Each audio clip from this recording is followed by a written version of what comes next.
Hello, everybody. It's Dave Neal, stand-up comic and host of Bachelor Nation News. We have a wild story to get to right now. A producer for an iHeartRadio show, not some random bloke online, but someone who produces several iHeartRadio Bachelor shows, calls out Nick Viall. Now, of course, doesn't give all the info, which is leaving audiences to really wonder, what is the beef all about? Well, we're going to get into it right now.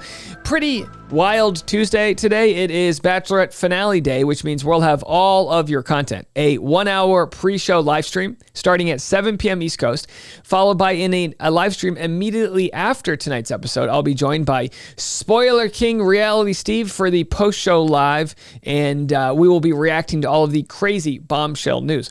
But first, let's get into this story. Although I got to tell you, though, if you enjoy podcasts that are not just Bachelor-oriented, but all pop culture and entertainment news, I've got mine. It's called the Rush Hour Podcast with Dave Neal, and I'm covering all of it. You know, things you find on TMZ and Page 6, plus social issues, trending news stories, TikToks of the day, all of that I've got on my podcast. And if you're old school, looking at you boomers, and you want to listen to the podcast but don't know how, you can scan the camera on your phone right here. Does your phone have a camera? Scan it right there, and you can listen for free, or just search my name, Dave Neal, anywhere you listen to podcasts.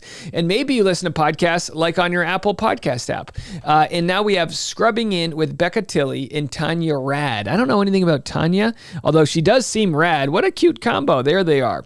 Becca Tilley, their podcast producer, gave us a little bit of tea about some things going down with him and Nick Viall. But then after I share this, we also get a statement from him. And then after that, other podcasters chiming in. So this may be one of those little stories that could, little engine that could, because there's a lot of tea, a little engine of tea that could.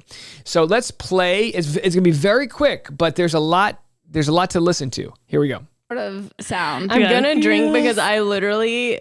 You can't answer that? Like, this is so crazy to me. You want to get drunk. No. That's what I'm gathering. I can't think of one that I would feel fine never hearing again. Wow. Down the hatch. Wow. She goes, more. Oof. I know. So they're playing little drinking games, but the producer's about to chime in. Oh, Lord. Oh. I will say I question Allison's judgment after her tequila taste testing this morning. So we're just gonna keep that in the back burner. Yeah. Okay. Name someone from Bachelor Nation you do not like. That I do not like? All right, so they're asking Becca Tilley, and of course she's not going to burn any bridges, but the producer may. Oh, I know. Juan Pablo. Oh, that's an easy. Although I kind of like him now. Because he had the daughter on American Idol. Yeah, that was cute. Yeah. I was going to, okay, so that doesn't count. I mean, there's got to be someone from, I don't know. Can I answer this one? Yeah. Nick Viall. Whoa! Yes. Whoa. Nick Viall. Wow. Oh my God, bold. Tell us more. I might have splashed the camera. Tell us more. I don't want to go into detail. I strongly do. By the way, go into detail. Please, we'll clear our schedule. Details, please. Not like Nick Viall. Wow. From personal experience. Whoa. hot Easton, goss. I'm gonna. I think I've said this on the air before. Maybe We'll say it not. again. Yeah, well, I was not asked this question, but that's my answer, Nick Viall. Whoa. Follow up. I guess there was a guy on JoJo's season I didn't like, Chad Oh, Johnson. they should have just kept it going. So anyway, but that's all we got from the producer. That's all we got. But the producer's clearly been asked a lot of questions, so we'll get into that. Look, I'm not here to hate on Nick Viall. I think his business practices probably lead a lot of people to feel ripped off by him. Not financially or fraudulently, but ripped off in the sort of social contract that exists within communities. That contract being, you scratch my back, I'll scratch yours.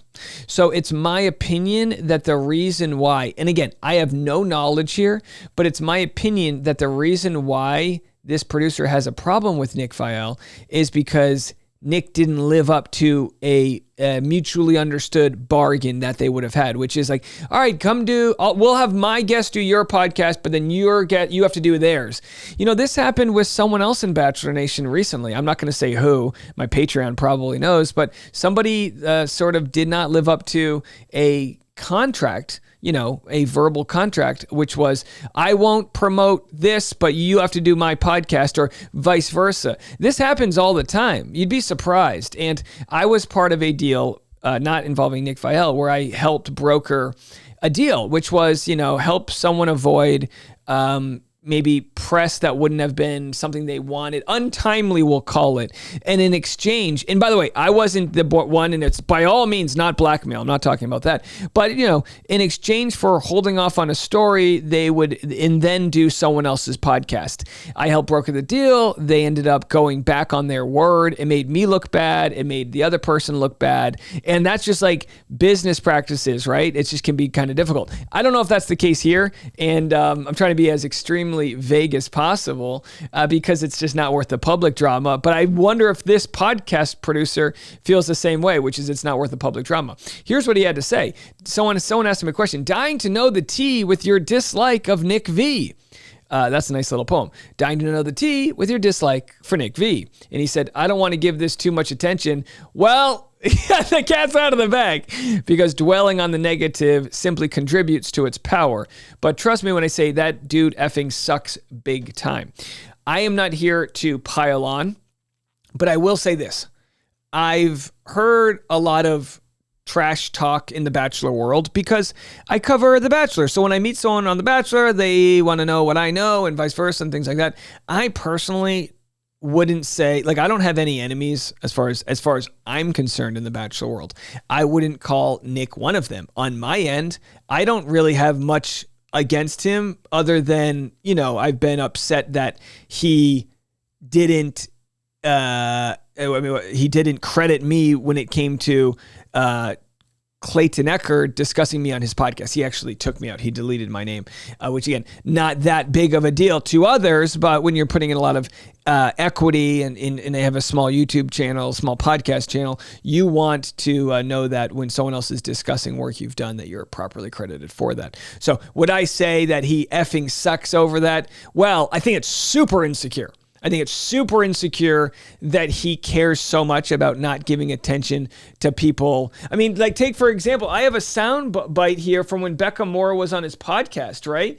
And on that in that sound bite, I don't know if I can find it here, my name is mentioned, right? My name is mentioned, and he kind of just goes over it. I don't know, maybe I can't find it. I think this is it. This is going to be on Dave Neal, by the way. Dave Neal's making a clip of it. So, she says this is going to be on Dave Neal, and he talks over her. I'm surprised he didn't edit that part out, but that was before he really didn't like me. But either way, the point of what I'm trying to say here is that the scarcity that can exist, it's very perceived, but he won't have someone on his podcast that doesn't benefit him. So he'll have someone on that's bigger than him because that'll pull him up. He'll have someone on that might have all the tea because that benefits him. But if there's a fellow podcaster like Jared Freed, I don't think he would have Jared Freed on because his audience would see that Jared Freed is very funny, has great takes, and they might go listen to his podcast instead. So it's my belief that Nick operates in a scarcity mindset, which is, well, you only have time for X amount of podcasts, so you might as well listen to mine, and I don't want to show you anyone else's. But that's kind of like not letting your wife, answer the front door because you're afraid she's going to leave you for the mailman. You know what I mean? That's kind of what it's like. So in my world that I live in, it's not scarcity. If take Reality Steve, God bless him. He's had me on his podcast so many times, and I'm going to have him on my YouTube channel tonight, and we promote each other. And are there examples of people that might have listened to Reality Steve that now listen to me? And are there examples of people that listen to me but now might only listen to Reality Steve? Sure, but we're both in our own lane doing our own thing, and our friendship and our ability to promote each other that's a mutual respect. Again, I'm talking out of my ass when it comes to this podcast producer and what they don't like. He also produces the Almost Famous podcast, which is co-hosted by Ashley Iconetti, who's married to Jared, who's good friends with Nick. So I don't know if there's a whole nother reason why he doesn't like him. I'm really not too sure. The comment section, someone said, who is this guy? They said he produces Scrubbing In with Becca Tilley. That's where this came from. They were doing a Q&A. We got that. And someone said, wow, someone's just surprised because this producer seems to be good with people. Someone said, I feel like he in general doesn't like people. His whole career depends on people in his audience, but he keeps expressing how much he doesn't get about what others think of him or that he hates internet and Reddit. It's kind of complicated. He's controversial, I think, for the sake of drumming up controversy, which can be kind of dangerous. It's like, look, if you have an opinion that's going to ruffle feathers, own your opinion, but don't have an opinion just for the clicks. That it wouldn't be authentic. Here's what Jared Freed had to say about him, which helps explain my point, which is I think it was a business deal gone sideways, because Jared Freed clearly has a beef with Nick over the fact that Nick wouldn't have Jared on his show, even though Nick did their show. Make you feel comfy, cozy. Mm-hmm. When you say Mrs. Doubtfire, and then you got it immediately. In my head, we both knew. You go, it's nice to feel connected to people. And then you go on a date with someone. Like, that's why when someone is like, I won't mention names, but Nick Viall dating a 20-year-old or whatever the fuck she is, he's all right. I won't mention names. But he doesn't want us on his podcast. Oh yeah, he doesn't want to be the worst person on his own podcast. He hates I guess. Us. Yeah, he doesn't want us on. He doesn't want, I don't know. So, but you go, and we're cool with it. Should we cut that out? No, whatever. I mean, Nick, we're willing, ready, and able. What did we do? Just let us know what we did. We just want to come on your podcast and steal your audience from you. Yeah, that's it. That's how he feels. That's probably why he won't have us on. I know. He worked hard for that audience. He went on The Bachelor like 15 times. Yeah, the guy went to work. Had a lot of work done in the hospital to get those abs. No, we're definitely not getting on. Allegedly. Now, you might say, oh, this is just bitter, but it's like, where does the bitterness come from? Well, the bitterness comes from them. I'm sure Jared Freed, put it this way. Here's where in the comedy world, you generally will like do each other's podcasts. It's just what you do. Probably why I was so frustrated by the lack of coverage with Clayton Echard is because I'm used to that contract. I'm used to that. You scratch my back, I scratch yours. It's symbiotic relationships. In the Bachelor world, put it this way, in the comedy world, someone might be super successful, but their star is going to dim and someone else might be successful. You just get different types of heat. In the Bachelor world, you kind of get your Instagram following and that's where you're at. And then it's what you do with that counts. Now, he's done a lot with his following, and I think he probably puts together a pretty professional podcast. I've had nothing but good things to say about sort of the sort of framework for how it's run, not speaking about the ethical side of who you platform and who you don't. He stinks. Won't have us on. Yeah. We're coming with the Betches brand. We were willing to trade goods. Guess what, Nick? We're gonna be on one day, whether you know it or not. This will be on. He'll play this clip and make fun of us or something. It's a war. We're starting a war. No, he won't even make fun of them. He won't mention any of the haters by name because it'll draw attention to the source material. Which, look, I get it, but that's where it's at. So if there's any sort of framework for why this new producer has a beef with Nick, it could be something to do with the same reason Jared has a beef, which was, hey, we're going to do a podcast swap, and you didn't want to do that. And look, I get when you're like Joe Rogan size, and Nick's got a big podcast. When you're Joe Rogan size, he usually says like, all right, you do mine. It's like, you do mine. You'll get enough clout from doing mine. But in this case, Jared was willing to do Nick's, and they didn't even, I guess it was a deal gone sideways. Interesting stuff. If you want to join my podcast, where I try to keep it fair, of course I got my opinions, but I'm trying to be fair, folks. You can go subscribe right there. I was told this morning's was very funny. I was told we had a very funny one this morning. A good whippersnapper. So you can go check that out. They're free. They're twice a day.